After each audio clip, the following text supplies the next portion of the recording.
গল্পটা হলো পূর্ব নওয়াপাড়া ১৯৯৭ সালের গল্প। একদিন অনেক ছেলেগুলো আম কুড়িয়ে আনছিল বাগান থেকে। রোহন তাদেরকে জিজ্ঞাসা করল, তোমরা আমগুলো কোথা থেকে পেলে? রাস্তার পাশে যে বাগানটা আছে সেখান থেকে আমরা আম কুড়িয়ে এনেছি। রোহনের বাবার নাম ছিল রামু। রামু একজন কিষাণ ছিলেন। রামুও তার বউকে জিজ্ঞাসা করল, রোহন কোথায়? তার বউ বলল, আমি জানি না রোহন কোথায়।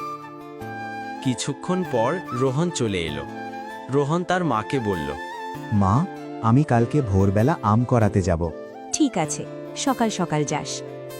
রোহন মনে মনে ভাবল, আমি কালকে ভোরবেলা আম করাতে যাব। বাড়িতে রোহন কিছুক্ষণ ভেবে তার একটা বন্ধুকে ফোন করল। আসিস, কালকে ভোরবেলা আম কুড়োতে যাবি? আমি ভোরবেলা আম কুড়াতে যাব না, কালকে সকালে যাব। আমি সকালে যাব না, গেলে ভোরবেলা যাব। তোকে যেতে হবে না, আমি একাই যাব। সে ফোন কেটে ঘুমিয়ে গেল। পরের দিন ভোরবেলা আম কুড়াতে যাওয়ার জন্য প্রস্তুত হলো। যাওয়ার সময় তার কেমন যেন মনে হলো। তারপরে সে কিছুক্ষণ হাঁটার পর একটা গাছে দেখল একটা সাদা কাপড়ে ভূত গাছে বসে আছে। সেই ভূত থেকে চমকে গেল। সে পালাতে লাগল।